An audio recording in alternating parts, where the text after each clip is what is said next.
Well, I've been walking down the trail a little farther and looking at the ground around me mostly, and I saw a whole bunch of these little cones here. And I looked at that cone and I thought, oh, I know what sort of tree that cone's from. It's from a Douglas fir tree. And so I started looking around and yeah, I'm looking right up over my head and here's a big Douglas fir tree behind me. And it reminds me of a story that I heard many, many years ago about a forest mouse, a fire, and a good deed. And that story goes something like this. In a time long ago, in a place very similar to where I'm standing right now, on a hot summer's day, the forest fell silent. It was listening with all of its senses. The deer had stopped. The wolf and the coyote stopped and were sticking their noses up into the air. Bear stopped eating the huckleberries and looked around. The birds stopped singing. Everything was still. They listened, they smelled, they looked, and then they realized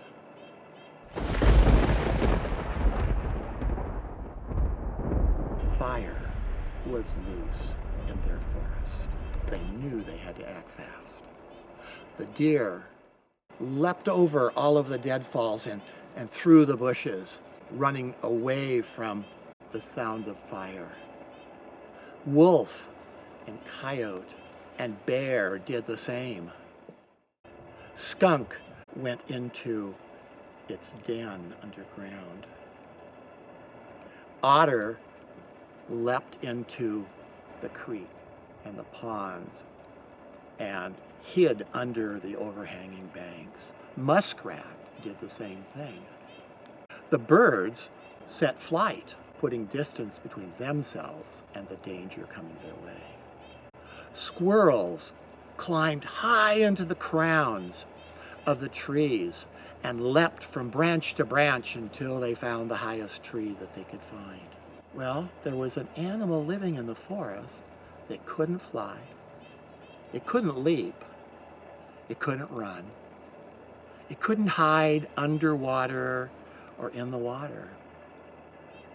And that was Forest Mouse. And she, not being able to do any of these things, began to the best of her ability to scurry through the forest to see if she could find somebody to help her escape from this fire. First, she came to the ponderosa pine tree, and it said, "Pine tree, you are so well protected from fire. Would you please let me hide up in your crown, scurry up your trunk?" Pine tree said, "No, I'm just not going to take the risk. I know I'm pretty good at avoiding fire damaging me, but I'm not going to take a risk. I don't want to get fire extra angry at me." With that sound growing in her ear, she continued to run through the forest. And as it ran from trees to tree through the forest, it got the same answer until she thought there was no chance of her survival. She could smell the fire. She could look back and she could see just the flicker of its flames as it moved along the forest floor until she came to the fir tree. And one last time she looked up into this great fir tree and she says, "Oh, fir tree, if you do not help me, I will not survive. Please, can you help save me from the fire?" And fir tree didn't even take a moment to give its answer. It said, "Climb up my bark, climb out into my branches, climb down into my down-hanging cones, and seek refuge between the scales of one of my cones. In this way, I will help you survive fire." Mouse did exactly what she was told.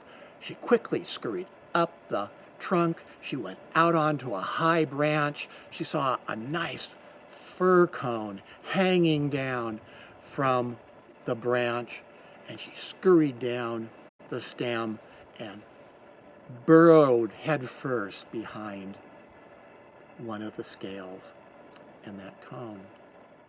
And fire rushed on through the forest, across the forest floor, until it was no longer a threat.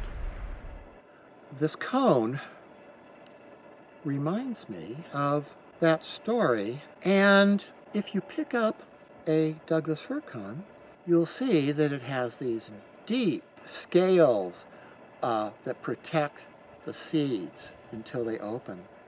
But every so often, you will see another little structure coming out from behind that scale. Now, scientists call it a bract, B-R-A-C-T. But to me, and to many people I've told this story to, it reminds me of Forest Mouse and how it scurried down into that cone and went up underneath that scale. Couldn't get all the way underneath there, and so you see the rear end of its body. You see its back legs and its tail. My students said you see a mouse's butt sticking out from behind that scale. Variations of this story have been told by many Native American peoples.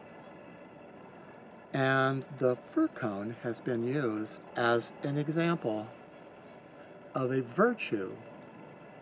And that virtue is help others, help the weak, help those endangered. Remember that you and they are all part of nature, and each deserves its chance to survive and thrive. So the next time you go through, walk down the trail, and you look at a tree that has needles, but they're soft and short, and you look at the ground around it, look for evidence of how it is said that once upon a time, fir showed a great kindness to a small creature. And we should remember the message of the story of Fir Tree and Forest Mouse.